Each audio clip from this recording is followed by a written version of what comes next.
4 besar nggak ada, 5 besar nggak ada Juve, 6 besar nggak ada. Oh, ternyata peringkat 7. Inter Milan di dadaku, biru hitam warna darahku. Label winnernya Itali, tidak pernah degradasi. Inter Milan kebanggaanku. Halo Sobat Ngomit, apa kabar? Akhirnya aku bisa juga bikin konten setelah mengurus ini itu sepanjang hari. Sebelum aku bahas soal Inter Milan, ini ada sesuatu yang agak mengganjal pikiranku dan terus terang agak menyebalkan. Jadi gini ceritanya, aku tadi sempat mampir di channel salah satu rival Inter, yaitu channel Milan. Maunya aku blak-blakan saja ungkap channelnya apa, tapi biar nggak terlalu orang kita dalam kultur ketimuran itu kan kita biasanya tidak mau terlalu konfrontasional ya. Ya udah aku bilang aja salah satu channel Milan ya. Nah, di sini aku ngelihat suatu fenomena di mana dia bilangnya respect dengan permainan Inter, tapi kemudian dia mengejek fans-fans Inter. Nah, alasannya ngejek katanya fans-fans Inter sombong lah, ya wajar. Walaupun aku secara mayoritas malahan ngelihat fans-fans Inter itu kebanyakan ya wah sudah mencapai final aja udah hebat banget, kalau kalah akan tetap bangga. Pokoknya postingan-postingan bernada seperti itu. Memang ada beberapa yang wah City harus menghormati Inter, sudah punya sejarah 3 UCL dan sebagainya. Tapi ini kan yang aku maksud adalah ini kan ucapan-ucapan fans biasa dalam tanda kutip. Lah kok seorang influencer ikut-ikutan kayak gitu? Nah, yang aku bilang menarik itu adalah kalau kawan-kawan ingat dengan kasusnya Di Marco, di sana itu seolah-olah kulturnya itu adalah fans masing-masing klub yang saling rival itu boleh menghina klub rivalnya, tapi jangan menghina fansnya. Sedangkan di sini kan terbalik. Fans sesama fans silahkan aja saling hina gitu. Nah aku sih nggak bilang bahwa ini salah itu benar. Yang aku bilang oke, kalau maunya seperti itu aku layani. Sekarang aku akan mulai dengan ini. Kenapa sih sebenarnya fans Milan dan fans Juve itu ribut banget? Kita yang main lawan City, Inter yang main lawan City, kok mereka yang ribut? Jawabannya adalah satu, lihat Serie A table. Kita bahas dulu Milan. Milan itu ada di mana sih? Milan itu ada di rank 4. Di bawah Inter. Jadi tepat di bawah pantatnya Inter. Dan kalau kawan-kawan ingat, mereka itu seharusnya berterima kasih sama Inter. Karena ingat di pekan kedua sebelum terakhir, Inter lawan Atalanta. Kalau Inter waktu itu kalah lawan Atalanta, Inter masih ada kesempatan. Tapi waktu itu Inter menang lawan Atalanta, sekaligus mereka terkunci sudah pasti masuk 4 besar. Harusnya mereka terima kasih sama Inter. Itu satu, tepat ada di bawah pantat Inter, Milan. Yang kedua, Milan dapat gelar apa ya? Aku sudah Google dari tadi siang, sampai sekarang belum ketemu. Jangan-jangan Milan itu nggak dapat gelar apapun musim ini. Jangan-jangan loh ya. Coba kawan-kawan cek di Google, mungkin ketemu dia dapat gelar apakah Coppa, apa mungkin apa aku nggak tahu. Itu dua ya soal Milan. Kemudian Juventus, 4 besar nggak ada, 5 besar nggak ada Juve, 6 besar nggak ada. Oh, ternyata peringkat 7. Bahkan lebih parah.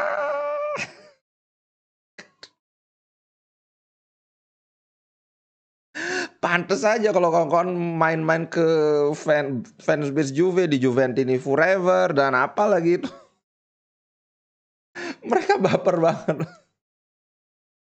Apakah perlu aku bahas Juventus? Dan sama, kalau Milan aku tadi berusaha Google dari siang. Kalau Juventus dari tadi pagi aku Google cari-cari prestasi Juventus musim ini apa ya? Nggak ketemu, Pak. Nggak ketemu. Aku baru ingat, oh iya di Coppa Italia mereka kalah lawan Inter. Oh pantes. Kemudian Milan Kalah juga di Supercoppa lawan Inter. Kemudian di semifinal Liga Champions, kalah juga. Ingat mereka bilang, wah baru kali ini beruntung nggak masuk final daripada nanti di final dibantai sama City. Nggak ada itu pembantaian, nggak ada. Malah Inter membukukan peluang lebih banyak daripada City. Jadi dua faktor ini, bukan dua faktor sih, berapa? 3 apa 4 faktor itu. Ya ini yang membuat mereka baperan banget sehingga mereka mencari segala cara untuk menyerang Inter dan fans-fans Inter. Ya namanya juga orang lagi sakit hati kan, kita terima aja. Itu faktor yang pertama. Yang kedua, ini menurutku yang sangat bikin mereka iri adalah kawan-kawan lihat bagaimana ketika kita kalah lawan City yang ini fans Inter itu memberikan standing ovation, applause, tepuk tangan tidak berhenti-henti untuk Inter. Pernah nggak kalian ada lihat fans yang tetap memberikan dukungan seperti itu walaupun timnya kalah? Nggak ada.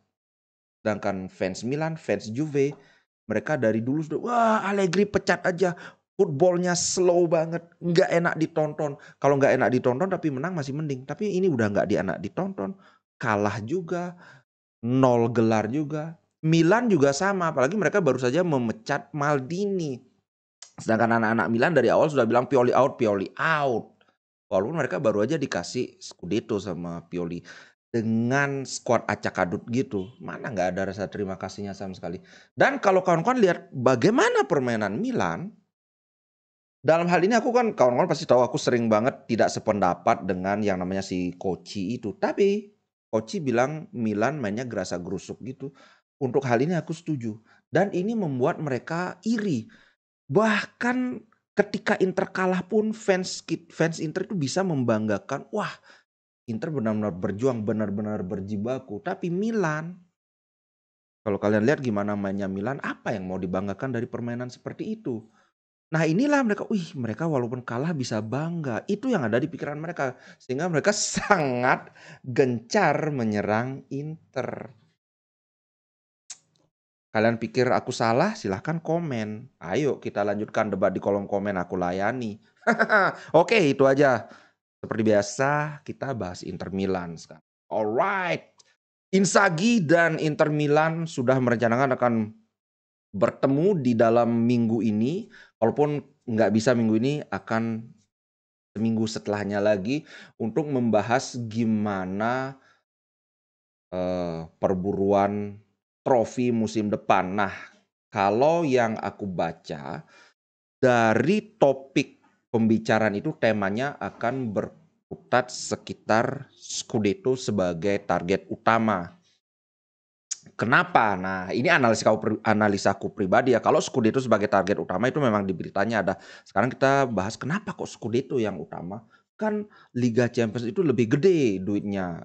Coppa Italia kan ya nggak usah lah, itu kan duitnya dikit kan. Karena ini Liga Champions pesertanya itu kan raksasa semua. Chelsea satu musim ini anggaplah dia konsolidasi, manajemen baru sebagai segala macam, pelatih baru, masih belum ketemu bentuk.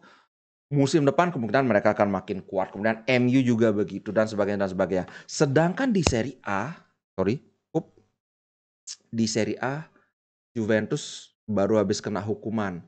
Dan tentu saja musim depan mereka nggak bisa belanja jor-joran kayak yang mereka dilakukan seperti musim lalu kan. Ngambil Bremer, ngambil Vlahovic dan sebagainya. Ngambil Di Maria, ngambil di Pogba kan. Nggak bisa. Itu Juventus. Yang kedua, Milan.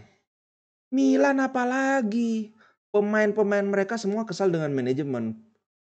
Sekarang sampai, wah Pioli ini licik, katanya Pioli yang menikam dari belakang. Memang fans-fans Milan ini fans-fans nggak tahu diri sih menurutku. Mereka nggak inget ya dikasih Scudetto sama Pioli dengan skuad acak-adut. Yang terus terang aja aku harus mengakui Milan itu kualitas skuadnya itu di bawah Inter, tapi mereka bisa Scudetto, itu adalah sebuah prestasi yang hebat banget. Tapi begini balasan mereka. Kemudian Maldini, nah pemecatan Maldini ini juga kok gini ya manajemen Milan kayak gitu. Bahkan katanya sampai Leo sekarang sudah ogah-ogahan Theo Hernandez sudah kesel juga.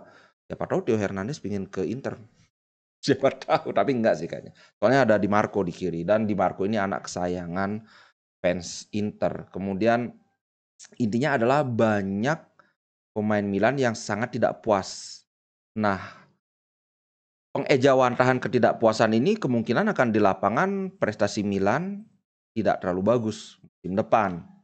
Kemudian Napoli langsung konflik dengan pelatihnya juga cabut. Pemain-pemainnya juga katanya banyak yang akan cabut. Jadi dari 3 pesaing Scudetto ini, ketiga-tiganya dalam posisi yang agak lemah. Nah, inilah makanya manajemen melihat peluang kita untuk Scudetto musim depan itu kuat. Tentu dengan catatan segala macam kan. Satu, at least kita sudah memastikan bahwa Inter akan mempertahankan Inzaghi. Inzaghi juga nggak bilang mau cabut dari Inter. Nah, berikutnya kan soal transfer kita akan bahas berikutnya. Nah, inilah yang menurutku kenapa manajemen sangat menekankan bahwa Scudetto yang utama. Walaupun ya kalau di Liga Champions melangkah jauh juga ya kita happy-happy aja kan. Tapi tetap target utama adalah Scudetto. Itu sih menurutku. Nah, sekarang baru kita bahas soal transfer. Dzeko. Kayaknya Dzeko akan cabut. Fenerbahce, aku nggak tahu gimana bacanya, menawarkan kontrak 2 musim untuk Dzeko. Sepertinya sih ya udah, kebetulan kontrak dia udah habis juga kan. Ya udahlah. Bye Dzeko, respect dengan apa yang telah dia berikan ke Inter, lumayan 9 gol kok, apa 10 gol ya, kayaknya 9 gol dan berapa assist. Tapi terus terang saja untuk bersaing di top flight kayaknya Dzeko udah nggak bisa. Yang kedua, kemudian ini lagi Hakimi. Bang, gimana sih? Hakimi masih ada nggak puas karena aku bilang aduh kayaknya hampir mustahil sekali Hakimi bisa balik ke Inter. Tapi masalahnya adalah gini. Hembusan gosip bahwa Hakimi memang ingin ke Inter ini terus kenceng gitu loh. Lagi gosip terbaru, Mbappe bisa jadi meninggalkan PSG musim ini. Dan kawan-kawan pasti tahu lah Hakimi ini gini sama Mbappe kan. Nah, dia juga seperti apa yang dikatakan Materazzi terhadap Skriniar, kamu tidak akan mendapatkan cinta seperti yang kamu dapatkan di Inter dari fans-fansmu. Lihat sendiri gimana belangsaknya fans PSG, gimana perlakuan mereka terhadap Messi, terhadap Neymar. Siapa yang happy main di sana gitu loh. Ya masalah kan sekarang kembali ke soal duit, tapi ada 2 skenario yang mungkin bisa mewujudkan transfer Hakimi ke Inter jadi kenyataan. 1, dengan skema pinjaman. Nah, Marotta ini kan masternya kalau soal pinjam-meminjam. Kalau kawan mungkin belum tahu itu Aslani itu minjam loh. Korea itu minjam, maksudnya sebelum dipermanenkan itu dipinjam. Kemudian Aslani, Korea, Belanova itu juga minjam. Lukaku juga minjam. Cuman halangannya adalah begini. Hakimi ini tidak sama dengan Lukaku. Lukaku itu kan dia sudah hubungannya sudah rusak dengan pelatih Chelsea, dengan fans Chelsea juga. Sehingga Chelsea tidak punya pilihan lain selain mengeluarkan Lukaku. Sedangkan Hakimi hubungan dia baik-baik saja. Dia adalah salah satu andalan juga. Hubungan dia dengan pelatih nggak ada masalah. Jadi apa dong alasan PSG untuk meminjamkan Hakimi? Nah ini kan susah. Itu yang pertama. Skema yang kedua adalah dengan Inter menjual Onana. Nah, kebetulan ini masih ada lagi keterkaitan dengan penjualan Onana. Intinya adalah Inter sama Chelsea benar-benar alot. Chelsea benar-benar pingin sama Onana. Dan Chelsea benar-benar bersaing dengan MU mau ngedapetin Onana. Nah, kalau Onana bisa dijual, otomatis duit untuk ngambil Hakimi akan tersedia kembali. Apakah ini masalahnya sekarang? Apakah kawan-kawan setuju Inter menjual Onana terus duitnya dipakai membeli Hakimi? Aku sih nggak setuju. Aku nggak setuju banget. Kalau kawan-kawan gimana kalau misalnya oke, coba tulis di komen ya, kita diskusi. Next. Ini lagi-lagi berita transfer. Inter ternyata semakin serius mengejar Milinkovic Savic. Dan kebetulan ini juga yang diinginkan oleh Lazio. Sebuah tim itu seneng ya kalau banyak tim yang mengincar pemainnya, karena ini artinya nilai market pemain itu akan naik. Karena ya perang harga kan. Sekarang ada yang tertarik dengan Milinkovic Savic itu, aku baca ada Newcastle, ada Arsenal kalau nggak salah juga dari, ya betul, Newcastle dan Arsenal. Nah, bagusnya Milinkovic Savic adalah dia, walaupun aku sempat bilang mau nggak dia jadi pemain cadangan kan, cuman karena apa ya, kabar bahwa Brozovic akan dijual tuh tetap santer ya, dia kemungkinan nggak akan jadi cadangan tapi rotasi seperti Mkhitaryan ini, statusnya tetap pemain inti. Nah, masalahnya sekarang kan harga. Milinkovic Savic ini value-nya itu 60 sampai 80 juta, mahal banget. Cuman keuntungannya adalah dia kontrak terakhir di Lazio. Jadi ya kita dapat diskon, walaupun dapat diskon itu masih mahal juga, antara 30 sampai 40. Gimana caranya supaya kita bisa dapetin Milinkovic Savic? Yang paling kelihatan itu adalah dengan Inter menjual Gosens. Aku sih sebenarnya nggak suka Gosens dijual, tapi ya mau bagaimana lagi. Masalahnya kalau kita melihat tipikal permainan Gosens dan Di Marco, kita memang lebih memerlukan seorang Di Marco. Aku nggak bilang bahwa Gosens lebih jelek daripada Di Marco ya, tapi ini lebih ke karakter permainan. Kenapa? Kalau kawan-kawan lihat Gosens ini adalah tipe pemain yang pergerakan tanpa bolanya sangat bagus, kemudian defense-nya juga sangat bagus, kuat di udara, hampir saja di ini, ingat nggak? Umpan tarik crossing dari Brozovic disundur oleh Gosens ke arah Lukaku nyundul tapi kena Ederson kan. Gosens ini sangat kuat di udara. Dia punya kecepatan. Masalahnya adalah kita punya pemain dengan karakter mirip seperti itu di kanan, yaitu Dumfries. Sebenarnya kalau kita adu sama antara Dumfries dan Gosens, bagusan Gosens dengan tipikal permainan yang memiliki kemiripan kan, bagusan Gosens. Masalahnya saingannya Gosens itu adalah Di Marco. Jadi menurutku Gosens tuh ada di tim yang salah di waktu yang salah aja. Bukan di tim yang salah, ada di waktu yang salah aja. Karena siapa yang nyangka Di Marco itu bisa jadi sehebat ini. Karena Inter membeli Gosens itu adalah untuk menggantikan Perisic. Tahu-tahu Di Marco justru step up the game dan ya kita sama-sama lihat itu. Makanya aku selalu berpikir, coba kalau Gosens bisa main di kanan kan.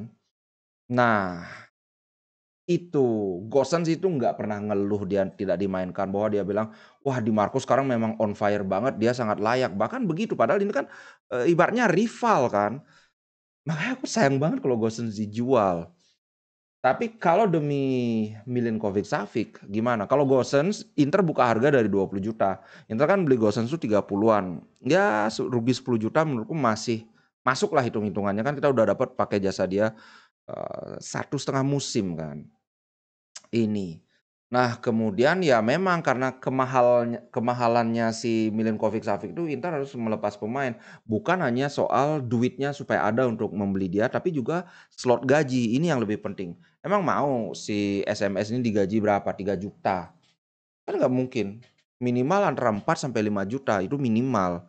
Itulah makanya Inter harus menjual pemain.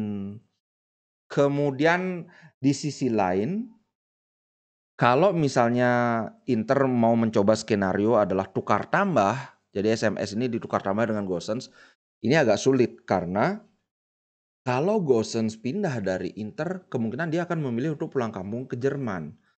Sekarang yang meminati Gosens itu ada Bournemouth, ada Union Berlin, ada Wolfsburg. Jadi kayaknya nggak bisa kita pakai skenario tukar tambah untuk SMS.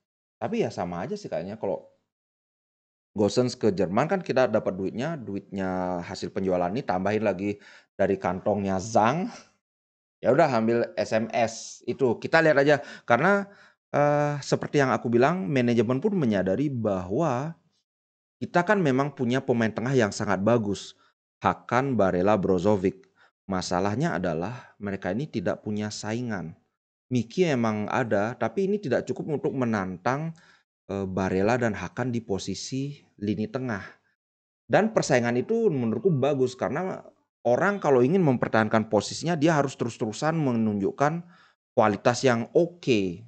Itu sih menurutku kenapa Inter harus, bukan harus sih ya. Aku setuju dengan langkah Inter untuk memprioritaskan si Milinkovic Savic ini. Alright, itu dulu. Wah, gila ini udah 20 menit. Tenang, habis ini aku bikin konten lagi. Biar kalian ngehe makan konten sehari 2 kali. Oke guys, terima kasih banget. Untuk pengumuman pemenang giveaway-nya sudah aku bikin di konten sebelumnya. Nanti kapan lagi aku bikin giveaway aku nggak bisa janji, tapi begitu memungkinkan pasti aku adakan. Alright guys, itu dulu. Sampai jumpa di konten berikutnya. Jangan lupa subscribe kalau belum subscribe. Terus channel Ngomlah subscribe juga dong. Oke, ciao guys. Sampai jumpa.